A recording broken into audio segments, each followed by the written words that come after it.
Oh, this week we've got a little bit of a scandal on our hands, and we'll address it directly. We'll deal with all the things, but we're also going to talk about fun stuff like the Great Wild North, the negative 10 degrees of Calgary, wicked beauty, giant malls, little strong, big strong boys, and also we're just going to get into it, baby. We're getting into it. It's Weekend at Effys, and it's a podcast. It's about wrestling, I guess.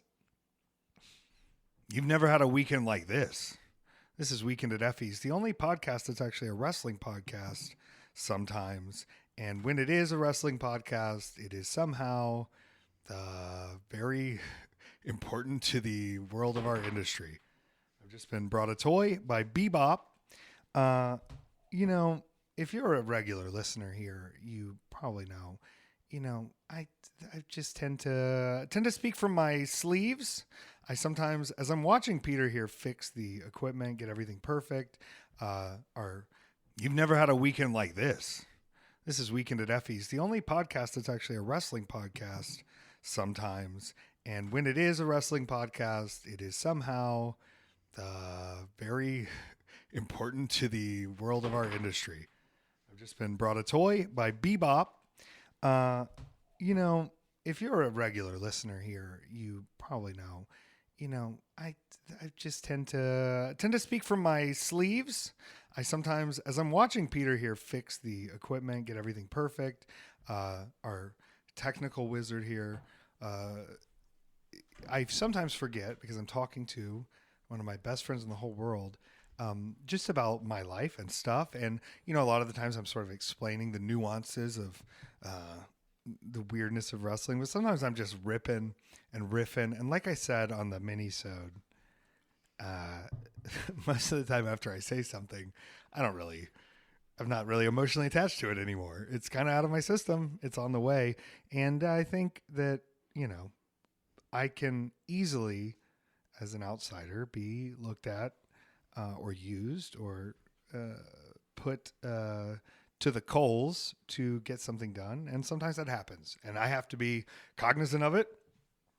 I have to be aware of it. I have to know that things I say are going to be in the public world. And I am going to say whatever. This doesn't change anything.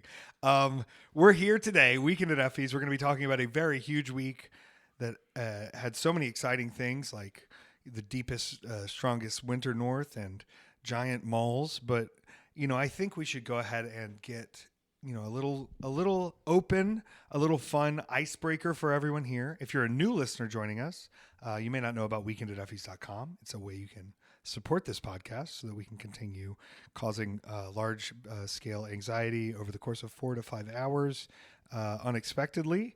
I'll keep doing that to myself if we're supported to do it. So sign up for the Patreon, extra episodes, early access, fun stuff, footage, content, videos, movie reviews, everything you could want. It's there, and it's the only way you're going to get to see me and Petár's Letterboxd. Petár, how are you feeling on this beautiful November day? I'm great. Okay. All right. That didn't, I'll leave it at that. That's good. Thank you last night for allowing just a nice wave of panic to flow through our house for a minute. And thank you to everyone who listens out there who knows. It's always wonderful when an anxiety that you have that never really enters regular reality because I do have the thing where I will say stuff and go, oh my God, I don't know how I was coming off there. Like, I hope they didn't think I was rude. Just this kickback of like a little bit of social anxiety that still kind of hangs out in my brain. And, in all of those situations you go, no, have some grace for yourself, like it's nothing. Nothing matters that much. Like, exactly. It's silly. And no one really is paying that much attention to things that you say anyway. Right. That was one of I had a wonderful therapist that always kind of pointed out that she goes, a lot of your anxiety comes from the fact that you think you're exceptionally important and no one actually cares that much. And I go, thank you for that. I actually really needed it to be put that direction. And yet. And so all of a sudden you come in the room and go, what did we say? What did we do? And I'm going, oh no, The did I thing. say something? No. What are we like? What is? And yeah. So, a bit of a roller coaster. Your therapist was correct. Most of the time, we are not in any. He just climbed up in my lap. Most of the time, we are not in any way exceptionally important. Sometimes with me, you've gotten to learn, and I forget too. Like, our reach can differ, right? Sometimes our reach is not as much. Sometimes, I'm just chugging along. We're doing things. We're making content. We are having matches. We're doing interviews, and you forget that like I have 11 years of touring that has created a reputation and a persona and a public figure and a public image. And yes, your therapist was correct, but sometimes you are as important for some reason. And Yep. I just, I've actually, I'm choosing my words carefully here. I don't want to face any further legal action. But I will say it is so odd to me that I am in an industry where I have, and saying this, people will go like, you're just saying that because you never could. Since the day I started, I have not had any interest in signing to a company, not had any interest in being on TV. I've not ever been underemployed or appeared on any of these programs. And I, for a fact, know both of the largest companies in the U.S. have had meetings where my name is discussed because of something going on. I am a concern to their business while never being a part of it. And that has to be so frustrating. And I'm not sorry, but I understand the frustration of like, how is this outside force that exists within our universe that is still distributed through the same channels and contents, and the same people can find them, spend money with them, spend time with them, see them. How can they be detrimental to my business? Side note, this has nothing to do with anything. We're in a period where the rich are getting richer, and it's fine, and they will use things against us. I don't care. I don't care anymore. We're going to have fun today. We have a very exciting episode ahead, and we're going to ask some questions from our Patreon listeners because that's a magic thing to do. I appreciate everybody checking on me, saying what's up, saying hello. GCW is fully behind me. I am, like Brett said, this is my podcast. I don't work, like, I'm not an employee of GCW. And he says, like, I'm a very passionate person. Like he said, I say things I say. I don't run them by him. I don't check with him. But we're outlaws through and through. And I think that, if anything, this just keeps lighting a fire under our ass. I think storyline wise, GCW right now, myself included, I can brag on myself. We're doing really interesting stuff. We'll get into the show this weekend. We'll get into all of that. There's a lot on the table, a lot of shows coming up. So I think we're going to see even more cool things happen, cool cohesion. And I'm very excited about, 5 weeks from now, getting to Hammerside and doing a big thing. 6 weeks from now. Sorry, I jumped ahead a little bit. But yeah, I'm setting up some interviews right now. And sometimes using these things that appear negative can really spin things positively because they're hearing me in a 1-second clip. They're hearing somebody's, words of me or how I made them feel or what they're going to do. But now, getting to talk with larger press outlets, it's something I've avoided for a minute. Like I've had big press before, right?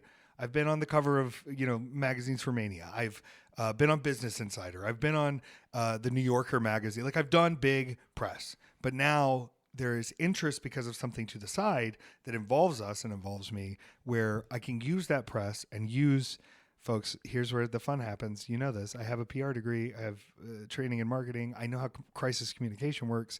This only spins good in my direction. I was trending number 4 on Twitter last night. And guess what? You want to know about social anxiety? When you've been roasted nonstop by thousands and thousands of people over and over. And I say this not as someone who has just experienced it for the first time. I have in many situations when I had a man named White Mike eat whipped cream out of my ass and Jim Cornette roasted me, when I fought a 11-year-old girl and gave her a choke slam, when I got in a public feud with the WWE ID former Evolve guy because he was using my name as a good example when he tried to blacklist me for years. There are times when I have been in these cycles of you're a loser, and they'll point it. They said I look like I've been drinking too much. Okay, it's not drinking too much. It's winter, and I'm eating so many desserts. My mother bought me a fruitcake this week, and I'm going to tell you what I did.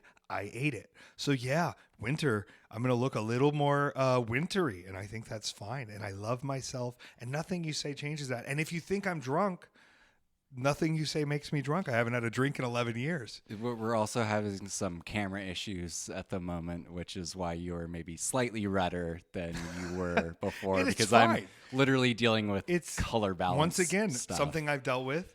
Or asked about or seen. I've wrestled at a lot of different weights. I've wrestled at any weight from 179 pounds to 240 pounds. Do you understand how big of a weight difference that is on a human being? At a certain point, no matter what my weight is, or if I feel, oh, I don't like this part of my body today or whatever it is, I still have to put on the outfit and get to work and be me. And at a certain point, you go, everybody's going to have opinions all the time. Sometimes I'm going to think I look great. Sometimes I'm not. I'm not always right. I'm not always wrong. I have to put apathy towards having thoughts to this. Not that I don't want my body to be physically well. Not that, oh, he just wants to eat Paddington. Not that I don't want to look pristine or look like an athlete. I want to be able to function and do my job well. I want to be able to put on the show I need to put on. And beyond that, I'm not going to be sitting there thinking like, oh my God, they're going to see me shirtless and with my little panties on. They're going to see me at my most vulnerable. No, I'm past that. In the same way with social anxiety, sometimes I think I can be a bit jarring in public, but part of that is because I have been complimented and shitted on by almost every type of person and walk of life to where I cannot acknowledge anything beyond the objective of where I'm at. And it doesn't bother me if you like or don't like what I'm doing. And when that happens long enough, just like I said about staying in hotels, eventually you just roll in and throw your shit on the floor and then pack it up when it's time to go. And you do that in life a lot where it's like, yeah, like, I know I'm kind of looking like a weird little slut baby here at the Target, but like this, I got things to do and this is how I look. Yeah. And so if you need to stare, that's fine. Or I'll notice it more, you know, sometimes we're in public with AJ and he's like, people are looking at you. And I'm like, people are always looking at me. So when I'm dealing with the onslaught of just like, if you open Twitter and search my name right now, they're roasting me. Not all of them. But Twitter's a different view than the blue sky view. And I don't want anybody to have to be tribalist about anything. I don't give a fuck. Once again, Effy is pro wrestler. That's the only thing I'm pro, right? If you run shows, great, that's great. But wrestlers could do that if we wanted. If you're not actually wrestling on the show, I want to know what you're going to do to make the show better or wrestling better. Otherwise, move aside. And I want, people are like, how can you say support Ricky Starks? How can you say you want Ricky Starks to make money with this and this? Peter, we've had conversations, and I can tell you this. You can say whatever you need to say. Ricky Starks is going to be fine, right? Yeah. My relationship with Ricky Starks, perfectly fine. Ricky Starks would you fucking look at him? God. He's going to be fine. Did you see his entrance from the mall show? No. He came down the giant escalator holding a Louis Vuitton bag with his sunglasses on. The shot is just him coming down here to cut this promo and beat up Jimmy Lloyd.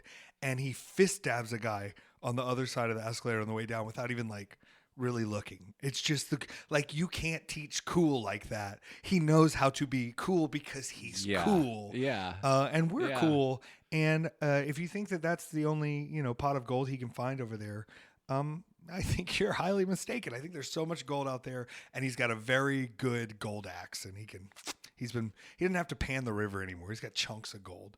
Remember when we watched Sisu? And he had those chunks of gold. That's what it's all about. It's all about chunks of gold. Folks, let's get into the questions. weekendateffys.com. You can support the Patreon. You can be a part of the team. You can sign up for any level. It's all appreciated. And keep listening. Share it. If you don't have any money right now, that's fine. Like, comment, subscribe, review, favorite, download, send to grandma. Okay, this first question is from Anthony. Effy, your episode of Person, Place, or Thing is on YouTube now. If anyone can reach out and tell me what episode, because we could not find it this morning. We have been trying to find this episode for weeks. I don't know what episode it is. I don't remember anything. I just know I've been told by people they've seen me on this show, and it's for this show to be released in October like it was, with me still having a weird golden ponytail. Mm-hmm. This is a marvelous thing that people need to see, and I need the clip of me saying Vin Diesel. I need the clip. Yeah. I need the clip of me saying Vin Diesel. That's all I want. So your episode of Person, Place, or Thing is on YouTube. Now, I am struggling with this dog right now. Come here, Bobby. He used me to get to Paddington, and now he's not happy that he can't have him. And I just wanted to know how the experience was and how it was telling Melissa Peterman the family-friendly meaning of Effy. Okay, I'm glad this got on there. I had a good conversation with Melissa Peterman there, and I'm sure she has a lot of conversations. Once again, brief. She's at her job. She's doing this, but she has a Prince tattoo, And so we talked, she's from Minnesota. We talked about First Avenue. We talked about, her love of, Prince, her love of First Avenue. And I told her, I've gotten to wrestle there a few times. So we kind of shared that story and had fun. And then she's going through the list. She goes, there's got to be a family-friendly version. I said, yes. I said, that's easy. We'll change it to this. And then we were picking kind of, what we want my thing to be. It was very fun. We all had a good time. The studio audiences, the contestants for the rest of the day, we went in early and I got to be on pretty early in the day. And here's the thing. Did I win? No, but I got as close as you can possibly get to tying without losing. And it was like a very small number. And I blame Chrissy Teigen. And if you watch the episode, you know that, but I'm going to tell you what, I'm not frustrated with myself for not having the knowledge of who is doing Sports Illustrated swimsuit model shoots right after their pregnancy when presented with a list of women. And I just don't know. Yeah. And this is the thing. If anyone out there, conspiracy theorists, you still think, I'm not mostly, I've seen lots of things in my days. I love lots of people. I think they're beautiful.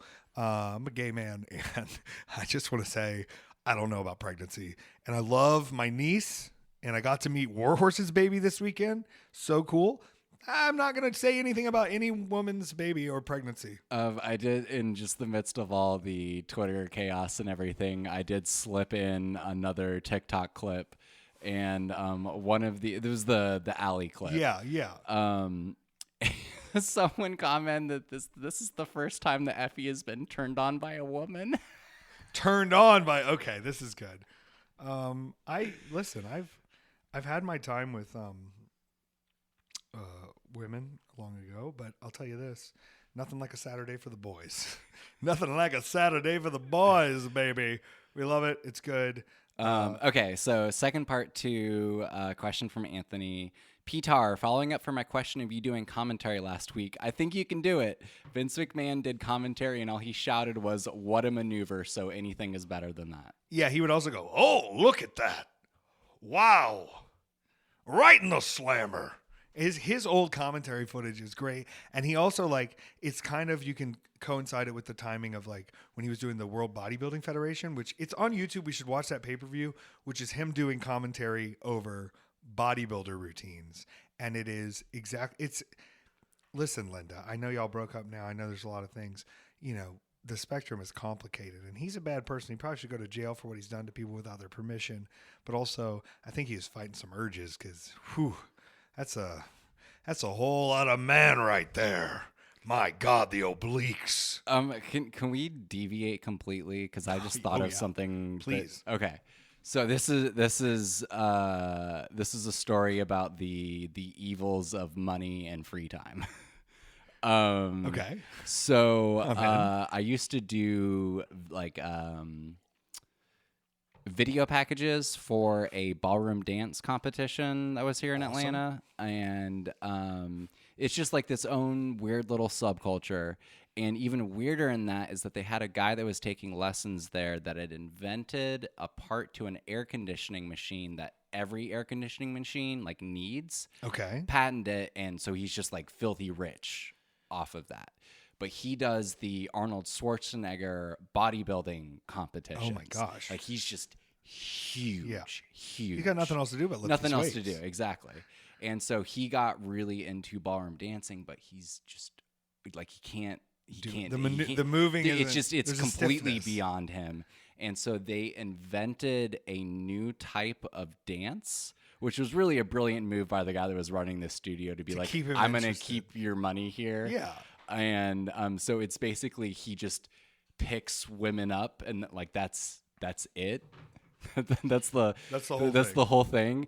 And it oopsie became because this was fully just someone going, how do I keep you here? How do I keep you you continuing to spend money on lessons here when it's obvious that everyone can see that you're really bad at this, but I would like for you to continue to spend have your business here.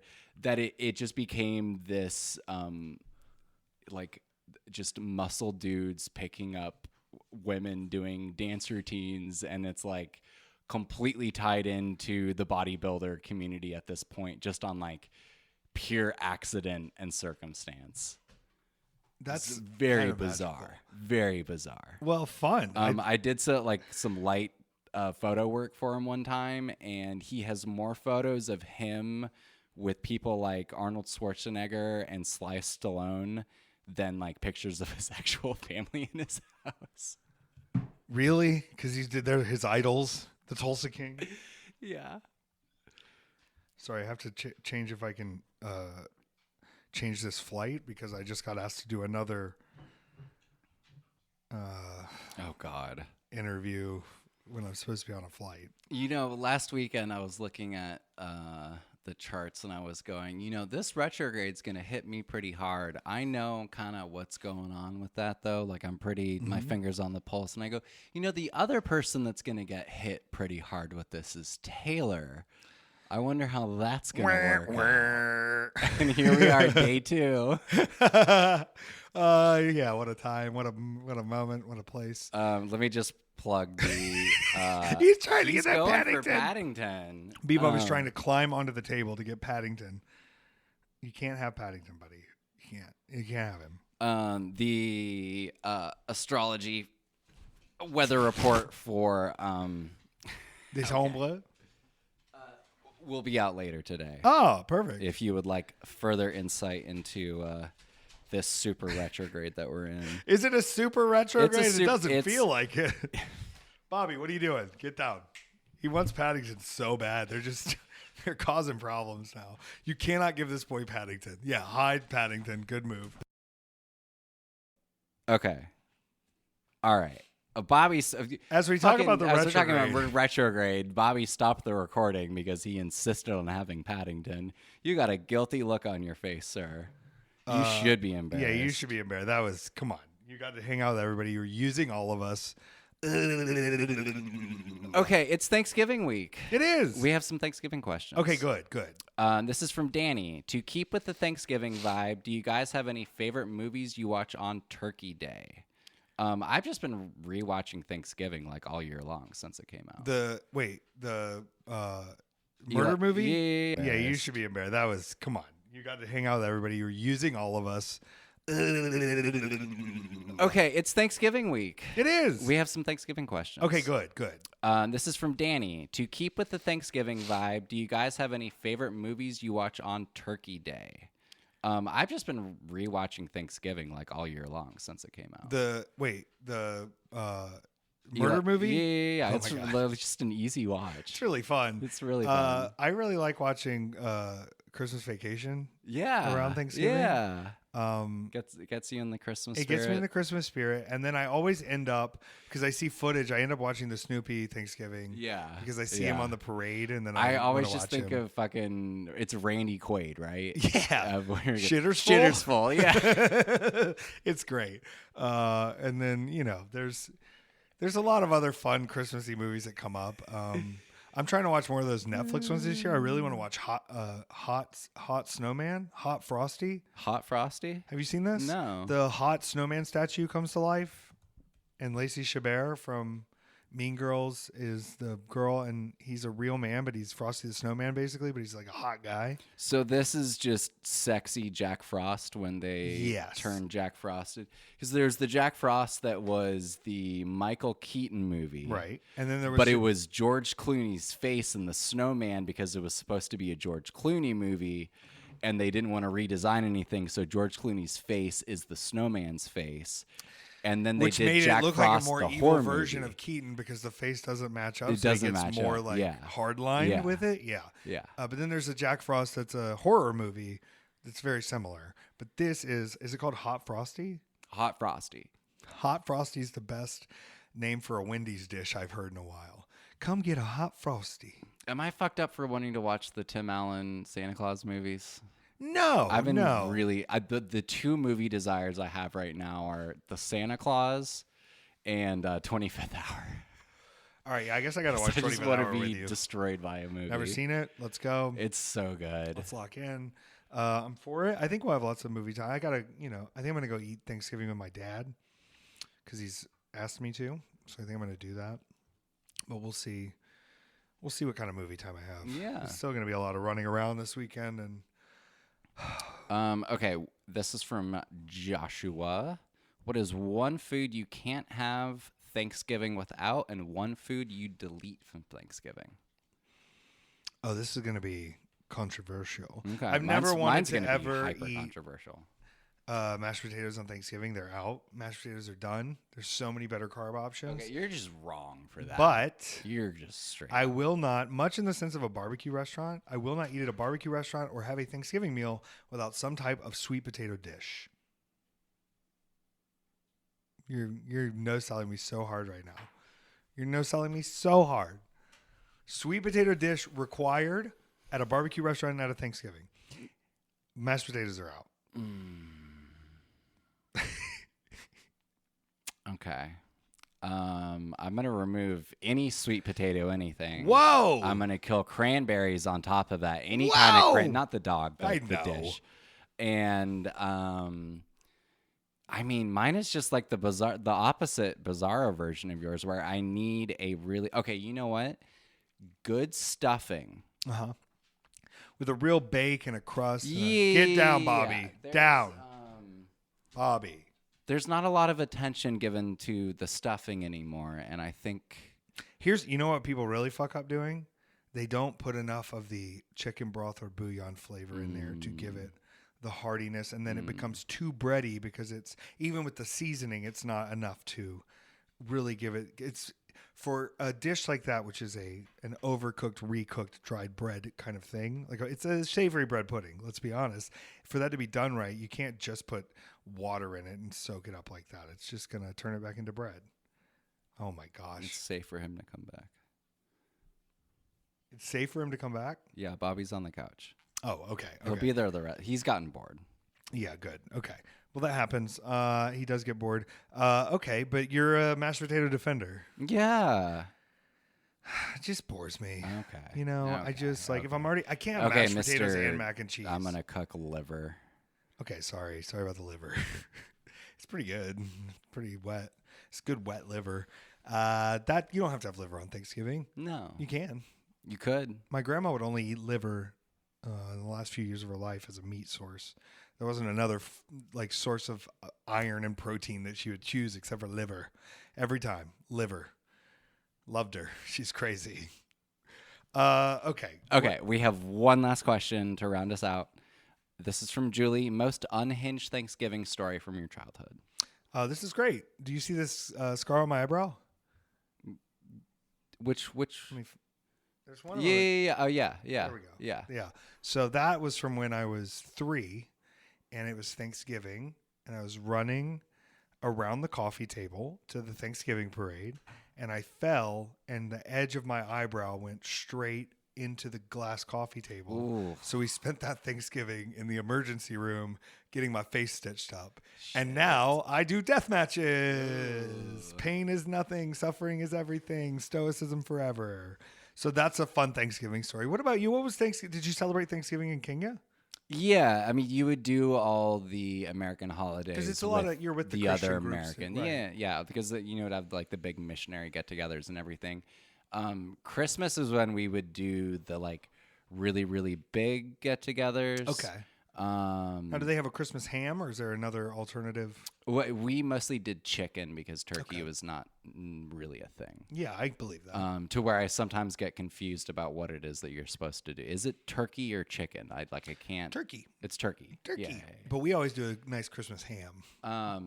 Probably the most memorable one is why I don't like cooked fruit or like fruity desserts. Yeah, you were not interested in the fruit cake that was sent to our home. We had a Thanksgiving where I got food poisoning, and unfortunately, that was the first time I had apple pie. Oh, and so I just have this sense memory that triggers something to where like it used to be whenever my mom, because she used to make a lot of like pineapple upside down cakes because pineapple's so readily available there and really fucking good, and the smell of that would trigger whatever the thing was, and I would get sick. So any kind of cooked fruit, it doesn't. It's so wild. Yeah. Okay. Yeah. Well, it sticks to this day. To where the smell of it now doesn't bother me. Yeah. But actually eating it would just trigger all of that again. I can't eat, with pudding and custard kind of being a top food for me, I can't eat chocolate pudding because I had to take I got strep throat really bad before I got my tonsils out, and I had to take some kind of syrup liquid that was so horrible tasting. We would mix it with the chocolate pudding. So I ate a lot of chocolate pudding then, but it always has the tinge. I can still taste the medicine in chocolate pudding when I eat chocolate pudding. Weird. Any other pudding, tapioca, rice pudding, cinnamon pudding, whatever pudding, fine. Banana pudding especially, I love it. Chocolate pudding, can't do it. Damn. Yeah, we're admitting things today. I'm sorry, chocolate pudding, you're out. You're fucking out. Wow. Thank you to everybody on the Patreon. Awesome questions. Keep them coming. Ask whatever you want. Ask again. Ask every week. I don't care what you do. You're on the Patreon. You can do it. I will answer it. It will be great. Now for the weekend. I had to leave early.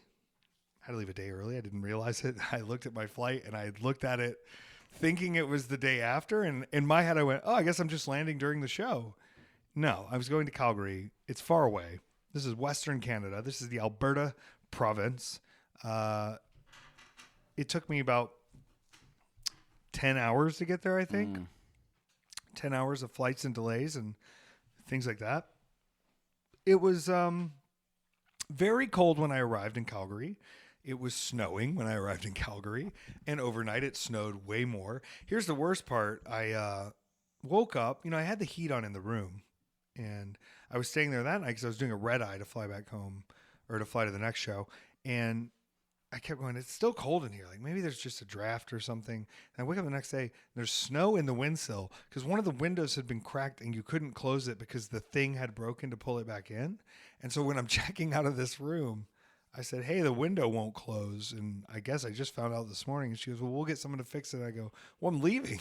But I just wanted you to know. But then it seemed like she thought I did it. And I was like, no. So I told the front desk too. And she was like, oh, well, did you pull the handle? And I go, so I'm saying the handle's not it. And then I said, why do I care anymore? I'm leaving this hotel. This isn't good. But it was fine. And then I, as we discussed on the minisode in somewhat of detail, said, I've got some time here. I didn't have to be at the show till 5:30ish, 6. Doors are 7. I'm going to go see Wicked. And, did I look at Gladiator 2 showtimes in that moment? I did. The only thing that I could make in time and make it to the movies, and make it to the movies and make it to the show was Wicked. So I went to the 2 o'clock showing with a foot of snow on the ground in Calgary, and I just fell into it. It was perfect. It was Winter Wonderland outside. Silly musical on screen, empowerment. Sometimes they're going to say you're the Wicked Witch of the West, right? Sometimes they've got a whole government system. They've got a whole unit of propaganda. They've got lies that they can get easily to the citizens. They've got tricks that look like magic that aren't. That when you look up and you see this girl in the sky flying and she looks different than you, it's very easy to jump on and say she must be evil if they told me. She must be wrong if they told me. But I'll tell you what, look to the western skies. That's where you're going to find me. I'm defying gravity, okay? You can call me a wicked witch all day. I know where I stand. I'm no wicked witch, okay? I'm a powerful sorceress unlike you've ever seen before. And my mother had sex with the wizard when he was drunk on the fizzy green power juice. And then that's what made me, is what Alphaba would say. It's not about me. But I'm just saying it does seem in these times that we're living in, that, maybe the ones they're calling wicked aren't wicked after all. And I think we all have to take that in. Who was saving the animals? Okay? Wasn't Glenda. Wasn't Galinda. It's Galinda. There's a very kind of racist-y goat scene where the animals are having everything taken and the goat cannot pronounce Galinda.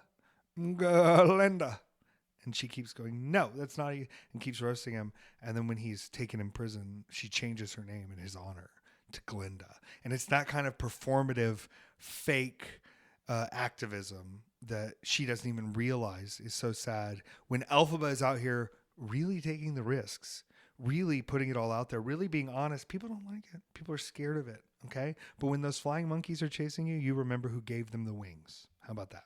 That's what we'll say about that. So beautiful film. Loved it. Went down to the Palace Theater, which we were talking on the minisode about Father John Misty. He has the song The Palace, which is basically about him going absolutely insane, living in a hotel, and his girlfriend being like, what are we doing here? Why are you in this is psychotic. And so I was really excited to wrestle at the Palace. It's a beautiful venue. Like, I remember starting out and being at, you know what other palace I've wrestled at? The Possum Palace in Wausau, Florida. So to go from the Possum Palace, which is an outdoor covered area with a slight backstage with little bathrooms and a stuffed possum hung up on the wall that I wrestled in multiple times. I'm now at the Palace, which is a large, beautiful, redesigned theater that I noticed. I like to play the game Venue Twins, which we could go back through. Like, the amount of times I've been Venue Twins with Mark Maron, nothing makes me more excited. To see Mark Maron here on this date and then all of a sudden I'm in the same venue, I go like, okay, this is sick. Like, this is really incredible. This wasn't that case. You know who played here was Death from Above 1979. And it was, I'm walking down the stairs. I'm changed. I'm the first match on this show. And I see they wrote right there in Sharpie, Death from Above 1979. And I said, oh shit, this is so sick. And it was just playing in my head. Sexy Results was just going off in my brain. And I was so excited. It's fun to be Venue Twins. And it's fun to go like, look at this place. Who's been here? And you just keep recognizing name after name after name. And you go, who in the band wrote this up on here? So someone in the band wrote it up on here, but it's very cool. Now, I showed up and I was match 1, which is not my favorite thing. Pre-match Effy is fine, but pre-match Effy with nothing planned and doors are opening and I need to go sell merch, not a good Effy. I said, you know what? I'm going to do merch after. I had a midnight flight, so I had to catch the flight anyway. I said, I'll do merch after. And Eva Luna comes to the back and says, Effy, they were all looking for you to buy merch. And I'm going, I'm calling this match. And then Josh Alexander from TNA comes back and he goes, Effy, they're looking for you to buy your merch. And I go, stop it. And I end up spending the time calling this match, but then I was done and it was like, oh, good. I can just kind of spend the rest of the night. I went up there before the show ended. Nobody got out of their seat even once while this show is going on. They were so enthralled. It was only 7 or 8 matches. So, you know, it's not that long, but I was like, oh, I just literally have to wait till the very end. Nobody's coming back here. And I did. And it was fine. And I got to hang out with a lot of cool people. And I saw some people. I've been coming up to Alberta for a while, so I get to see some of the same faces. But as far as the match goes, I had a really crazy moment, right? There's this professional wrestler, Lance Storm, and he wrestled on ECW, WCW, WWF. I think he's now working for TNA as an agent, putting things together. He was a former Smoky Mountain Pro Tag Team Champion with Chris Jericho. He's seen it all and done it all. I think there was a time in maybe 2018, 2019, where something was going on that I did, and he called me an absolute idiot. And it's fine, right? Like, it's cool. X-Pac has also done it. And then we ended up doing commentary together. It's fine. Wrestlers are fickle and temperate and things change. And if you just stay around long enough, like 1 week you're the heel, 1 week you're the babyface. And so this guy is one of the training partners, Chris Knight. He's one of the training partners of Lance Storm with his school in Canada. And he's from Australia, Chris Knight is, and very excellent professional wrestler, really fun, strong, powerful, good moves, fun gimmick, you know, does a real nasty Australian guy, like snotting and smoking and drinking. And it's really fun to play with as another character. But we're going over this bit, and Lance Storm, who is made kind of a big gimmick himself out of like, he's the boring one. Like, he's just there to wrestle. I don't need a theme song. I don't need a promo that's silly. But because of that, he plays an excellent, like, straight man in all these really goofy situations.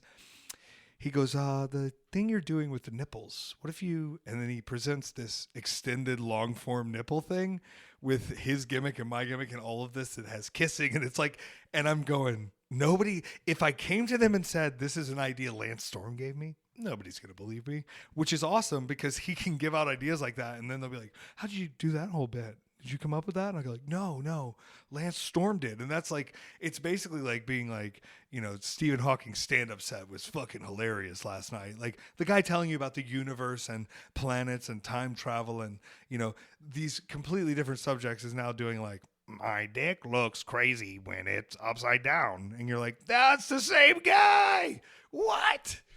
I heard Tim Robinson, or not Tim Robinson. It was an actor that was on I Think You Should Leave, was just talking about how when he came in to do it, there was no improv, there was no fucking around. Tim Robinson sat him down and goes, here's how you hit every single word exactly how I would do it. Right. And so here's the exact plan. And then it comes across as very just like chaotic. Yeah. But yeah. But it's specifically handing that weirdo voice over to someone that wouldn't normally have that thing going on with them. And it is so much more fascinating coming from out of someone else's mouth. You know? Right. Well, and also, like, I'm sure he's full of a treasure trove of ideas that he could never use for Lance Storm. Yeah, exactly. Like gives just you an chock full. excuse to just like I don't have do to something. be this. Yeah. Like, just I can see sort of like a paternal vibe to doing agenting in that sense if people are listening or doing what you say. But like the human nature of performing, I would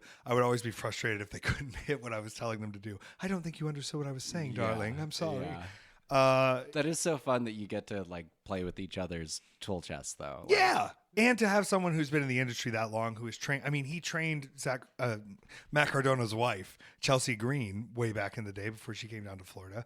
And so, like, he's had people, Tyler Breeze of, I've wrestled him at the Big Gay Brunch. He's trained these, like, incredibly good characters who are also extremely competent, extremely practiced professional wrestlers.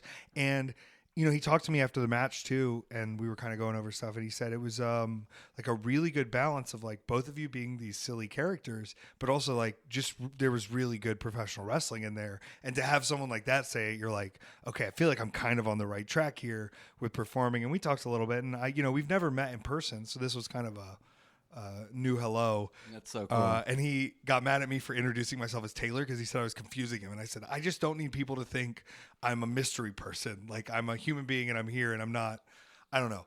In wrestling, like, it's fun to be the character, but also like in the professional setting, I don't ever want anybody to think I've drank the juice too deeply to where I think I'm some mysterious thing.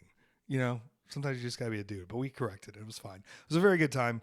Now, I will say it's really nobody's fault. Except for like a combination of time and a little bit of poor choices. I understand it's not always easy to communicate between promotions, but both of the flights I got were technically basic economy. I could include a bag because I have my number. So it's like you can buy the basic economy and I can still get my bags checked and everything because of the miles I have. And I could not go in and change these flights though, because they were on Priceline or basic economy or whatever. You'd have to go through the original purchasing point and make the changes there. So I have a promotion that's flying me home from Calgary through Toronto to Atlanta, and then I'm trying to see, why can't I just switch Toronto to Jersey, like go to Jersey from Toronto?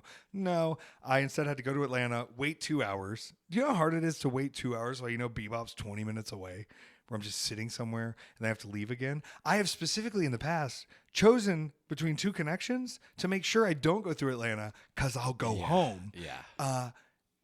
I had to then get on the flight to Jersey to be there early and enough in time for the mall show the next day, because it was starting, early in the day. This wasn't a night show. This is a middle of the mall, middle of the day show. And I got there, and then someone texted me from Wrestling Arrival and said, "Do you want to fuck with Jimmy Lloyd?" And I said, "What do you mean?" So we have this idea. Are you doing anything tonight? I said, "Well, I was actually going to come stop by the show. There's a lot of really cool people there. A lot of my friends I know. I'm not doing anything else. It's 10 minutes from me." Nick Harp was there shooting the photography anyway. So I said, "Let's figure this out. And go hang out at the show." But they said, no. We want you to come. We've been telling Jimmy Lloyd he can't sneak in any of these deathmatch royalty people. And he said, "Well, I'm going to bring JBL." And he thinks he has connections. He thinks he can get JBL. We've already made sure JBL can't make this show, but he thinks he can get him. Will you show up and dress as JBL and kick his ass? I'm not telling you who asked me to do this, because if you knew, it's even funnier. And I said, yeah, that's great. Do you guys have like the outfit? And they said, "Well, we have a duster jacket and we have a cowboy hat." I said, "Well, I'm wearing track pants and Chuck Taylors." And they said, "It doesn't matter. It'll be kind of dark." So I said, "Cool." So I showed up to the show. I'm hiding.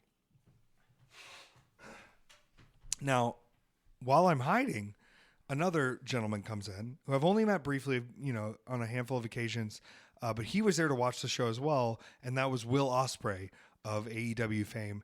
And it was very good to see him, but also I caught him going outside after I did the segment, it looked like he was leaving the room, but he was just going outside to talk to someone.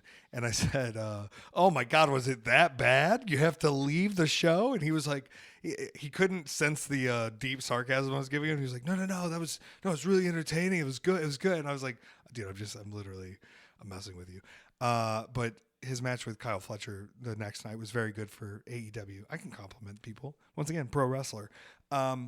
But I'm waiting in the background, and eventually during the Santana Jackson, who is the Michael Jackson impersonator, versus Bobby Orlando, who is his own. If you haven't looked up Bobby Orlando's playing basketball videos, he literally takes items, and he's gone up to a washing machine. He says, "This is playing basketball with a washing machine," and he throws a washing machine at the basketball hoop or throws a lamp, and it's just the same thing, and it's repeated, and it's so good. Shout out Bobby Orlando. He's the GOAT, and he has a GOAT, little Bobby.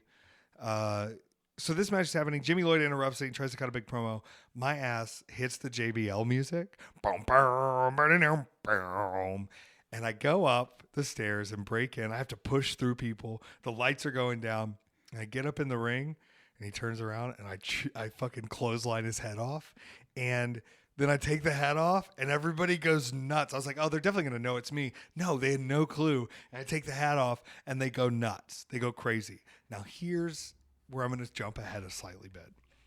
When we're at the show the next day, where JBL is doing a signing, if you don't remember, the last time me and JBL hung out, he clotheslined me twice and helped Mance Warner win. But I don't think he says, I think if you pay him, he'll just do whatever you want. So, like, it's not like there's hard feelings. It's just like, "No, pay me to hit you in the head." I did twice. So I went to him. I said, "Hey, John, you didn't see anything from last night, did you?" And he goes, "About what?" And I said, "About me as you." And he goes, "What are you talking about?" And I said, "Well, last night I dressed up as gaybl and I attacked Jimmy Lloyd." And he goes, "You did what?" And I said, I dressed up as gaybl, which is me as you, and I attacked Jimmy Lloyd as if I was you. And he goes, "gaybl, that's hilarious." Now, here's what gets even better. A few moments later, while talking with another member of the roster, with no one else around, going over something else, they came to me later, this member of the roster, and they said, "Yeah, out of nowhere, JBL just goes, 'God, did you hear that, gaybl? That's the funniest thing I ever heard in my whole life. God, dude, gaybl, that's great." And so I think we've buried the hatchet, so to speak, in that sense. And what was Jimmy's like genuine reaction to all of this? Oh, just like full what the fuck. Like, he literally thought like he had JBL That's coming up so in his corner. Funny. And JBL's taller than me, and he wears cowboy boots, but like, I think it just looked bigger to Jimmy because I had a big cowboy hat on, but I had it kind of down. So it was a very fun little side quest to get to go be gaybl.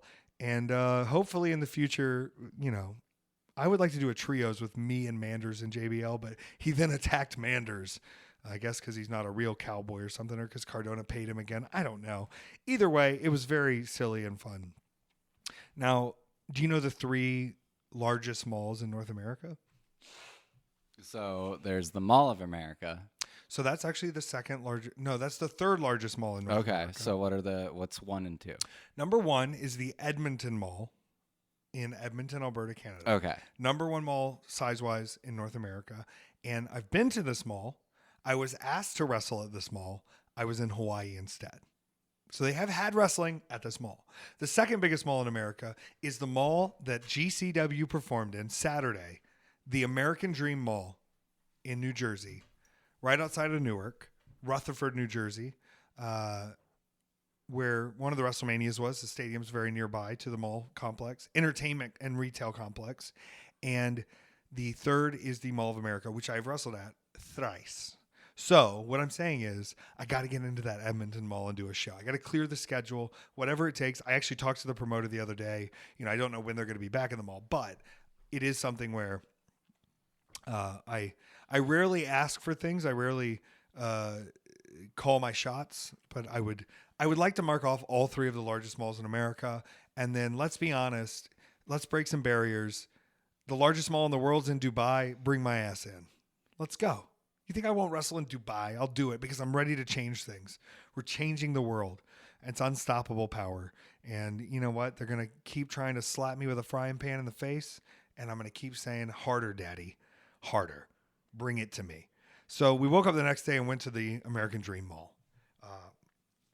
I had a I do find it really funny that you talk all the time about how wrestling with this person or like dream match with that person just doesn't move your needle whatsoever.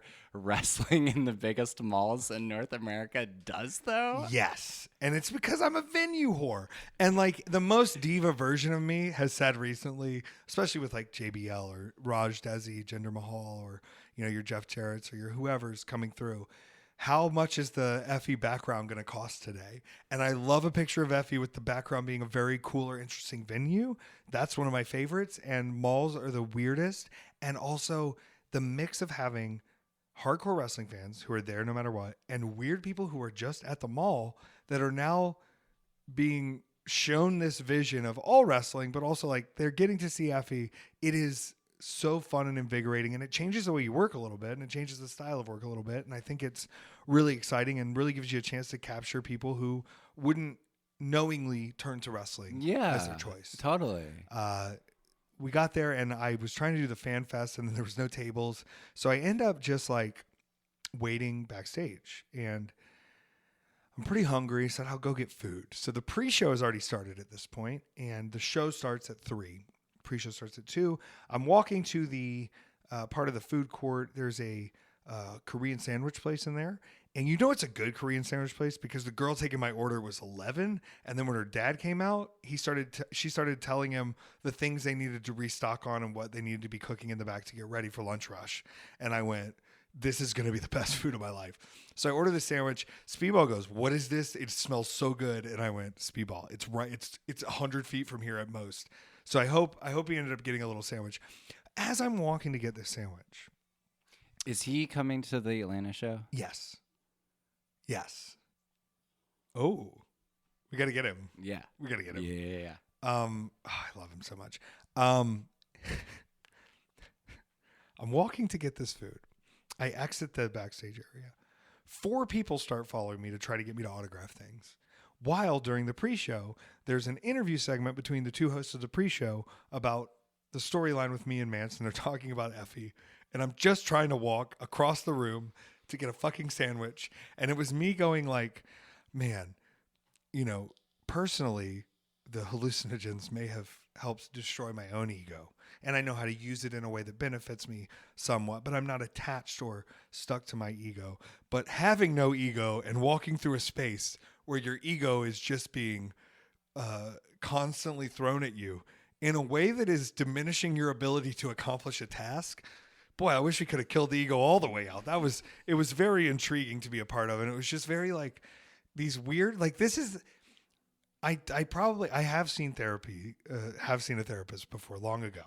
And now, there's a slight hesitation to going, how much do I have to explain to you to get you to understand exactly where we're at right now? Because some of the regular rules may be different in these moments. Hey, it's really weird. I feel like people are following me around or obsessed with me. Well, why would you think that? I was walking through this mall that I'm performing in, and people kept asking me to autograph my toy figure of myself while I was trying to get a sandwich. And I have to be cautious because everyone in the ring is talking about me, and they've got it on a screen projecting to the whole mall. And it just feels like, everybody's kind of looking, and they go, I think everybody is looking at you. And I go, yeah, that's what I thought. What do I do about it? And they go, pick a different line of work. Yeah, so it was good. Now, I did have to kind of make my home in the back of the mall for a while. It's fun, like, oh, you're in the mall, but same with Mall of America. It's such a big production. They have to be safe. We can't just be standing around the middle of the mall waiting to be in the ring. So you have to kind of be walked back and forth and done on these things.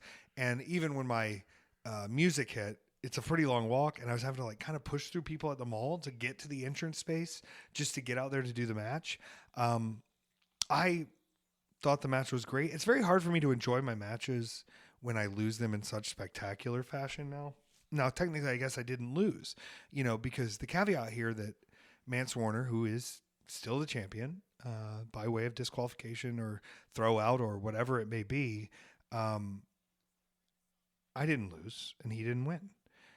Allison came out and tried to kill me. Now, I will say, watching the footage back, I don't know what creature was inside of me because she hit me with a chair. And I think after having Mance Warner hit me with 4 or 5 chairs and DDTs and knees to the face and, the choke slam heard around the world of my spine just splitting, it didn't hurt as much as those things. And so I just got mad. And I turned around and I grabbed her by the hair, and it's her new hair, and I just smacked her in the face. Now, I told you earlier about like trying to hold back and like I mushed her, which like a mush is like, it's an aggressive push, right? To your face. But grabbing you by the hair and slapping your mouth, and I looked at what I was saying, and I was like, how dare you fuck this up? Or like, how dare you mess this up? And it was just like very intense. And then, of course, it leads to Mance thinking they're like on some kind of team together.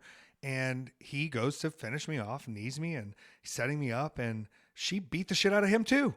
So I'm going, okay, wait a second. This is pro wrestling. Can somebody be good and somebody be bad? Like Mance is bad, Allie's bad, I'm good. Or opposite, if you're, well, I'm not gonna.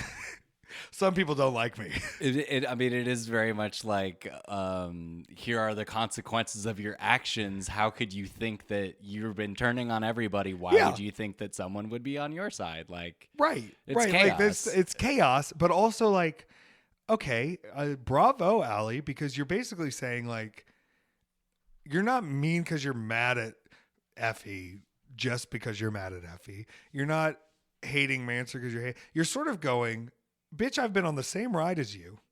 I've dealt with the same shit as you. I helped you win a couple times. You caused us to lose a couple times. Mance, I've known you even longer than I've known Effy. Fuck your stupid story. Fuck your dumb bullshit between boys. Nobody's looking at me. Give me the belt. If this is how I have to get it, then I'm going to get it. So I think, well, bravo, it's working. But honestly, kind of a dumb move, because if she would have just let Mance beat me, I would never be able to challenge for the title again. And sometimes rage gets on our vision line, and it causes us to do things that we're not quite thinking of the consequences of, because Allie has opened up a door that says, and I don't care what Mance Warner says, he said I had to lose to never get a chance again. If I lose, I never get a chance again. I did not lose. I did not beat him. I was not given the chance to beat him because everybody and their mother has to come out and deal with me. But I kind of had this realization too. Somebody did a short interview with me after the match. I was in a pretty good mood. I'm not usually going to take interviews after a match. Merch cleared out and I had time.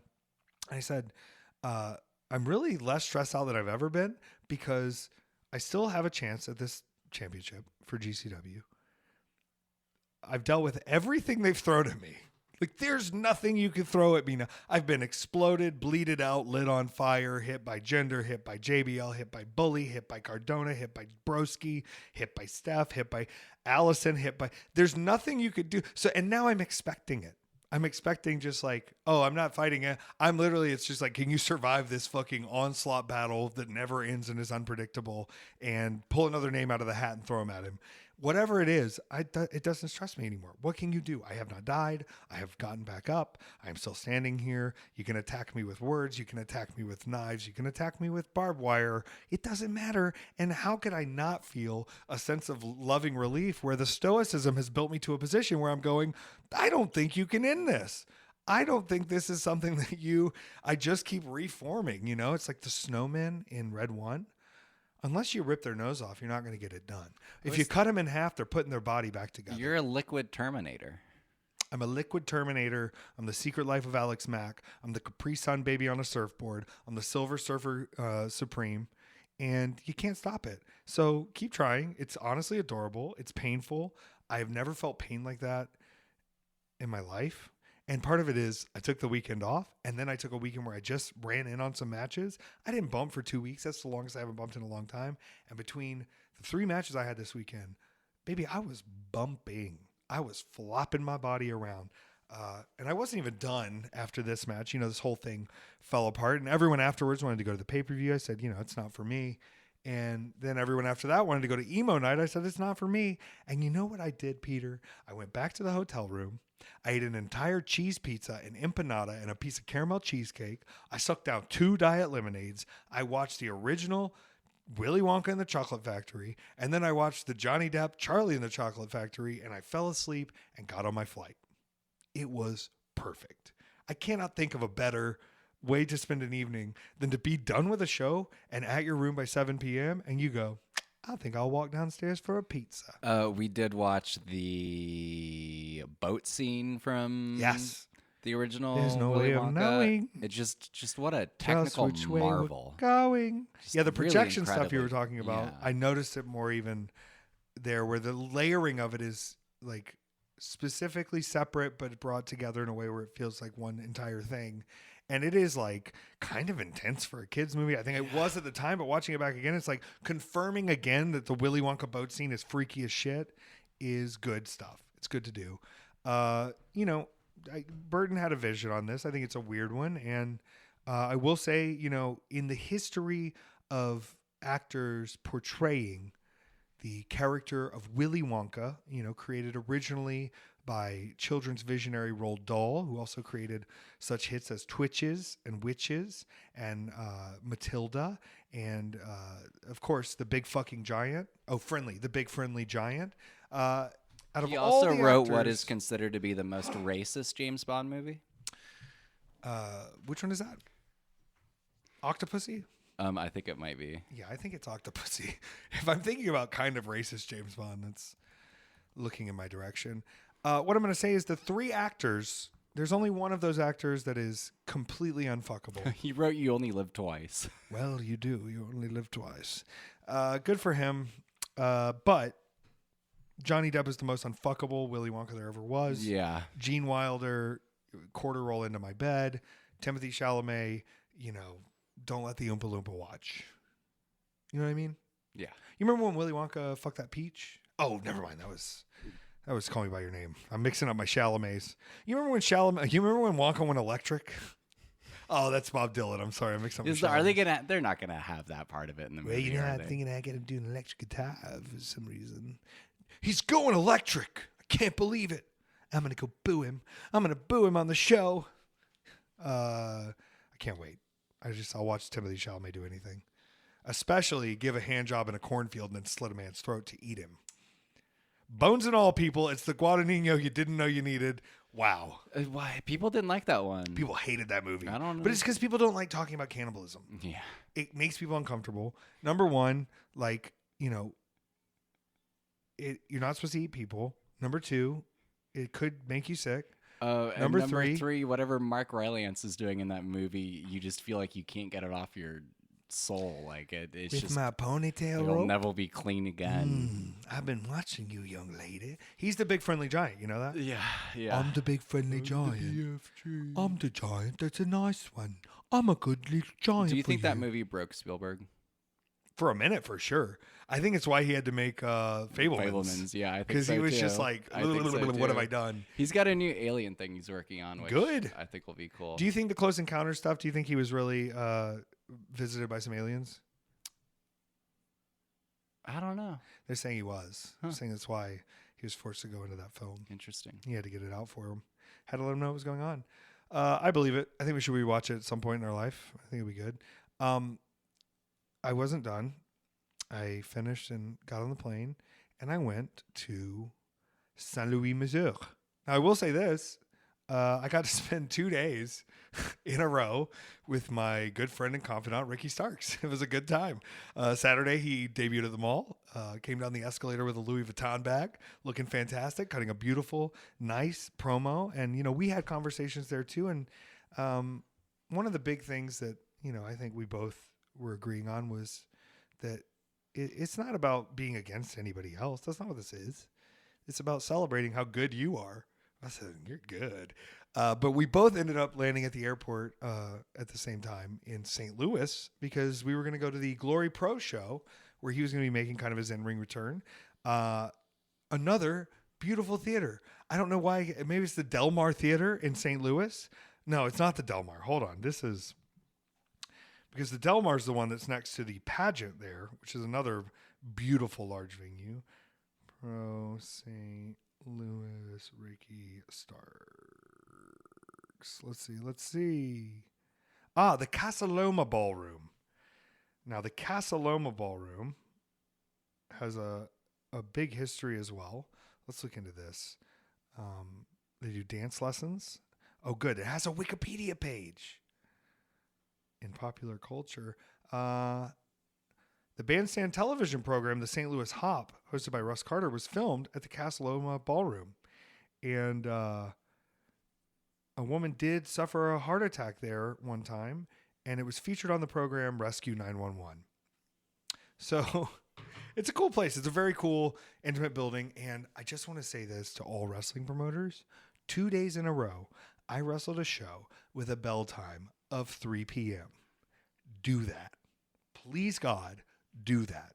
I will wrestle any show you want if it's at 3 p.m. It's just perfect. You're starting in the daytime. People can day drink if they want. And then what? You're done and it's dinner. You can still get a res. You can still get a res at the cool place down the street. Shout out Puff, by the way. We were texting Puff this weekend. Puff got to go to the Maddie Matheson restaurant in Ontario. I'm not sure exactly what it's called, but the conversation we had about the food Maddie Matheson was serving was phenomenal. And yes, Puff, you can get high off food. I'll tell you that. And I think if anybody's going to get me stoned as hell off of some lasagna, it's going to be Maddie Matheson. Big fan. You know who Puff is a big fan of that we are also big fans of? Who? Movie John. Oh, shout out. Yes. Movie John. Movie John bringing us another 6th selection for the Patreon this month. These are mail package movies. Post office Mail parcels. movies. If you want to be able to vote on those, to see the reviews, to see the watch-alongs, weekendateffys.com. For the Patreon, sign up at any level. Check out what you get. Any support is appreciated, and it keeps this as ad-free as possible, as much as possible. And please go support Movie John as well. I was trying to take a little bit of time to put a better spot together, but I think this is as good of an advertisement as any. We had a little water spill on the coffee table last night. We did. I had a little water spill. I was holding a cup of water, and I bent over to get something, and the water just poured out. And that's how God made the oceans. I am finding out, though, that the Movie Johns are resilient to water, though. And the pages do not stick together if you get them wet, and they're still legible because of the beautiful printing job that they did. Great job to the Movie John team. I saw a screening they were doing recently, and Ben with Movie John was wearing a Bussy shirt, R.I.P. Bussy. Maybe she'll understand her wrongs, or maybe this turns me into the Joker. Why so serious? Maybe I go full Joker crazy by the end of next year and we get back together, but we're evil. Love you at the Movie John team. Check it out. If you like cinema, if you like film, not only are they just phenomenal people, they're really fun Letterboxd follows, but the print media and the stuff that we get from Movie John is phenomenal. And I need to go fix the post office. It is also just with media being just kind of as insane as it is to follow these days. There's so many things that like fall through the gaps and, stuff that I wouldn't necessarily even know about. And it is so nice to have literal tastemakers that, it's very easy to just pick up stuff. Like I love following the two of them on Letterboxd just because of like, one, I realized how overblown positive my reviews tend to be, and they're a little bit more deliberate with everything. Yeah. But it is also like, okay, they gave it that many stars. I'm safe. Let's hit play. Yeah. I get caught up in the magic of movies where that's like I've started waiting to review on Letterboxd because like immediately after a film, every movie I've ever seen is 5 stars. Except for Megalopolis. I've just been apologizing to everyone for my here take, just because I feel like people will watch it because of my positive review. Yeah, it's a measuring stick, but yeah, I'm glad they take it seriously, and I'm glad there's such beautiful artwork within the pages as well. Oh my God, yeah, I love it. Yeah, it's fantastic. I just want everyone to know that someone catered Glory Pro with a deluxe Chipotle catering plan, and it was Ricky Starks. God bless. Also, Mike Outlaw showed up and beat somebody up and then brought out a tray of double chunk chocolate cookies. So I got to have one of those too. Can we just talk for 1 second about how the Rizzler is the greatest wrestler of all time? It's one of the few things me and Mance Warner agree on. I saw his tweet about it where it was like the Rizzler's the best. He shows up, he does his bit, he gets his check, and he gets out of there. He knows his pose, he knows his spot. You know, QT Marshall gave a really great performance in this match, just being a heel. He's very good at being just a kind of despicable, like he knows what buttons to press to just like make you feel real icky when he's working heel. And Big Boom AJ is Joey Janela used to see him when he was working on the indie scene. Like he knows that this guy has wrestled before. They go back. He's from New Jersey. He knows what he's doing in a wrestling ring. When the ending of this match came, and it was done like a very traditional professional wrestling match, and a lot of people were really hating that they were being involved in the show. You know, oh, this is so dumb. But this guy's actually a wrestler. If there's any show for them to get involved in, it makes sense. And he's bringing the kids that get to come hang out and do pictures with everyone. They're getting media with everyone. It was great media for AEW. And the finish of the match, Big Justice comes in and he spears QT Marshall. And then AJ has the chance to overcome these evils that QT's been doing because Big Justice had enough. How dare you keep being a bad boy? And he goes to powerbomb QT, and when he hits the powerbomb, the whole arena chants boom. Boom! And I went, this is pro wrestling. They authentically just said it. They weren't asked, they weren't told when Big Boom AJ hits the powerbomb, you better say boom. Yeah. No, they all just knew that when he hits the power boom, you hit boom. And it was just authentic and cool. And they got footage of the Rizzler holding Big Show's hand, and the Rizzler's 3'10", it says, and Big Show's 7 feet tall, and he's just holding him with his hand all the way up to the sky, and it's incredible. Listen, I'm not a hater all the time. You know what I mean? Like, I'm just not. I have opinions and thoughts about things. I say what I'm feeling in the moment. I may change my mind later. I don't know. It's based on facts and observations and things I feel and whatever I've come across. But I'm going to tell you what, when a match is good, a match is good. There were some very, very good professional wrestling matches on this show. And one of them was Big Boom AJ with Big Justice versus QT Marshall with special guest ring timekeeper, the Rizzler. And I want to tell you, the Rizzler doesn't look like he could get up on the second rope easily. Yeah. My man stepped right up to the second rope, looked at Hardcam, gave him a Riz face, and got right back down. The dude is like media trained already. Wow. Yeah. And then he was doing videos with the AEW people and just kind of roasting him. Like it'd be like Willow Nightingale going, all right, rate my Riz face.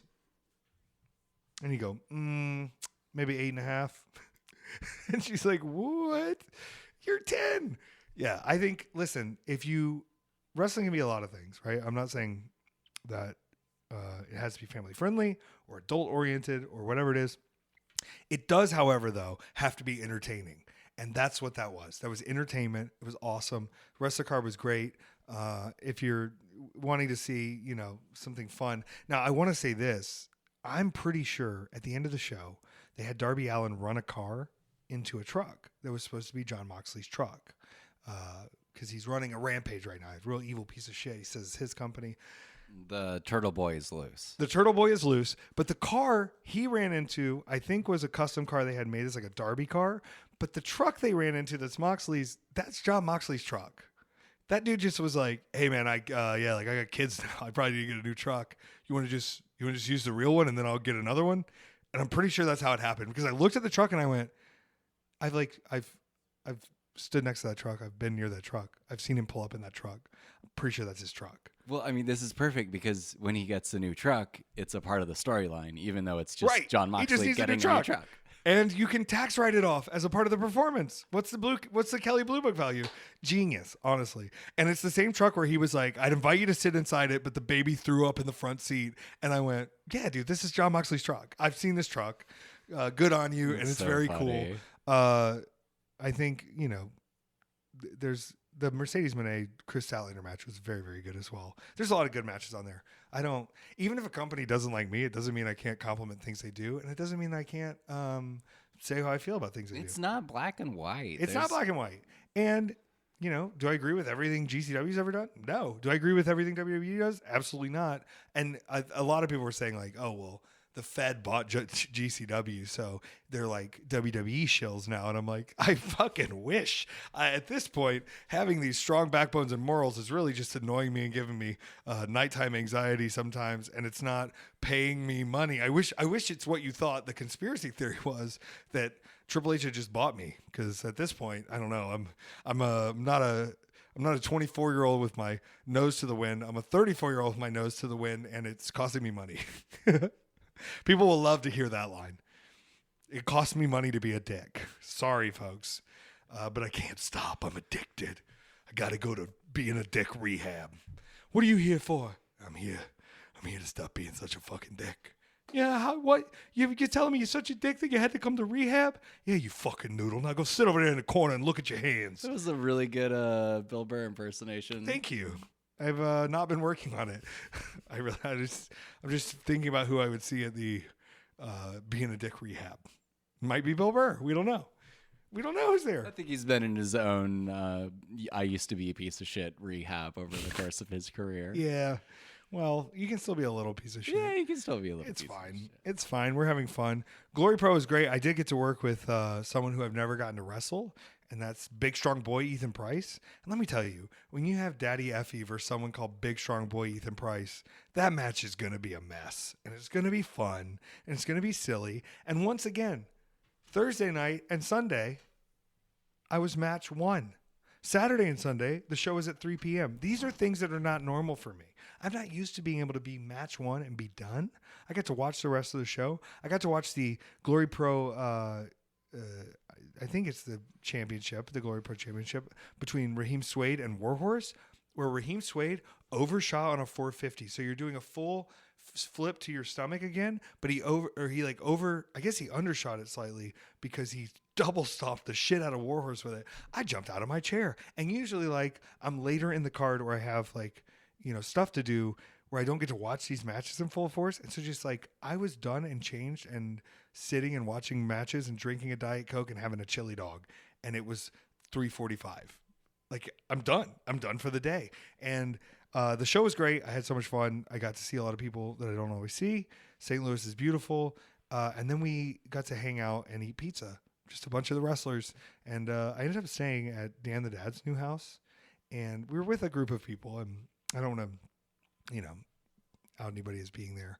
But I've realized that in my mature age, for me personally as Taylor, I'm probably going to be permanently like somewhere between 14 and 19 mentally.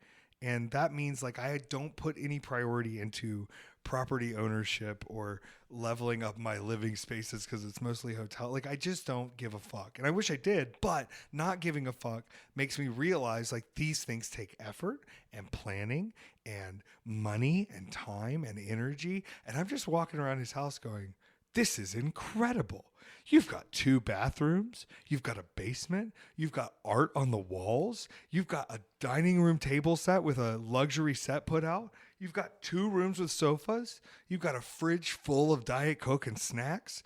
This is incredible. And he goes, are you fucking with me? And I go, I'm literally losing my mind. He's got an arcade machine and a pool table in the basement. And he's like, yeah, because the last time I was there, he was in an apartment and he bought this place. And I'm going, have you ever thought about gay marriage or anything? Because I'll clean it, I think. It was magic. He had a guest bedroom that I stayed in. Who has guest bedrooms? It's beautiful. It's marvelous. We have a guest couch. Guest couch. It's a big couch. Good couch. Best couch.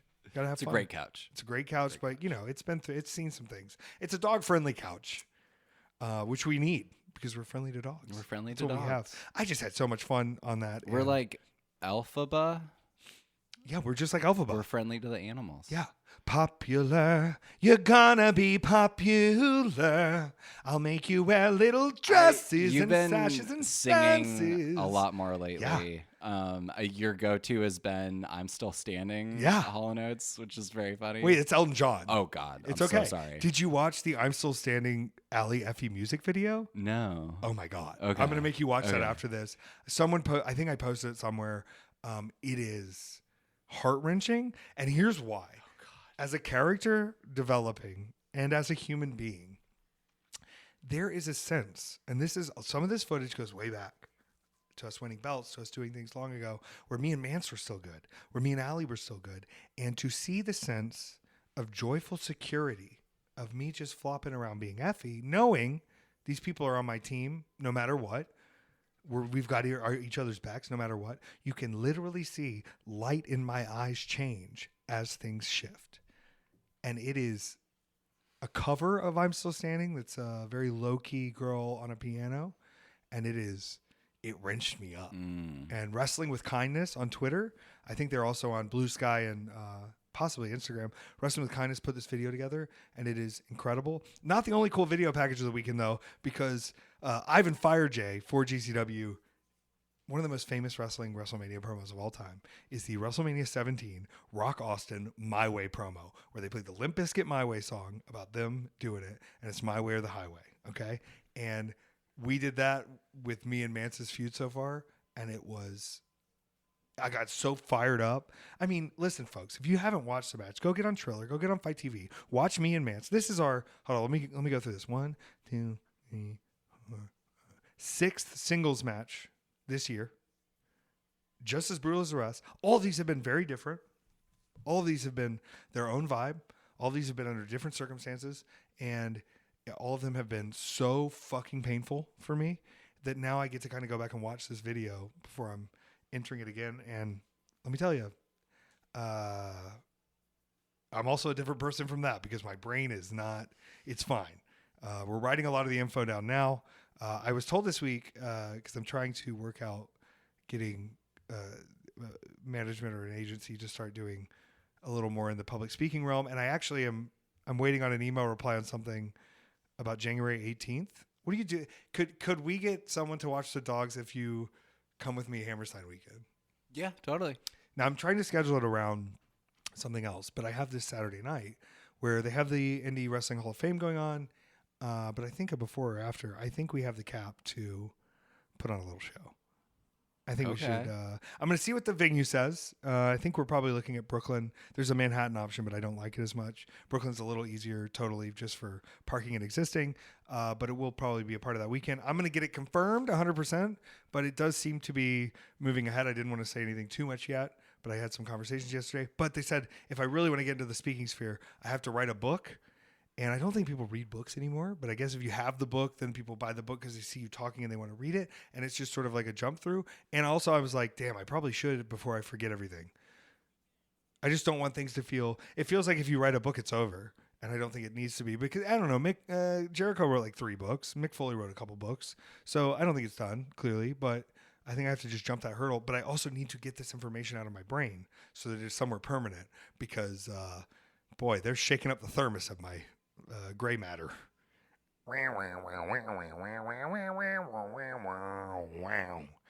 That's a new instrument I'm forming. I don't know how to make the sound with an instrument yet, but that's the sound I wanted to make. What were we saying? Exactly. That's what it's all about.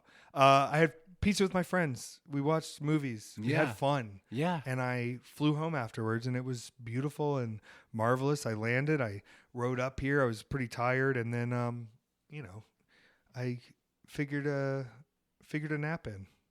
Didn't get to stream. The stream was messed up. The Mercury retrograde hit the world. I was trending 4 in the U.S. With everything going on in the country, that's kind of hilarious. Yeah. Of all the things going on, like all of a sudden, and it wasn't the other 2 members of the conversation trending. It was me. So you can call me a dumbass. You can call me a loser. It's like, what do you call a horned livestock animal that is not in its pen? A scapegoat. And a scapegoat, yeah. It's fine. I can handle it. I can take it. And it's not going to change anything I'm doing in the upcoming months or years. So good for you. Good on you. Somebody said, I don't think we're going to see him on AEW. And I said, I don't think you ever were. They go, well, it's not your choice. And I go, well, technically you're right. But it is also. It's fine. I'm sure it's all fine. Weekendateffys.com for the Patreon. Please like, subscribe, comment, review, share, and make sure if you're leaving a TikTok comment that you use the whole slur because I don't want anybody to hide behind what they're trying to say to me. You guys wouldn't do that. Y'all are great. I listen. The people that are here, I love you. You're fantastic. If you're a new listener, I love you. And if you hate me, keep listening and playing with yourself, loser.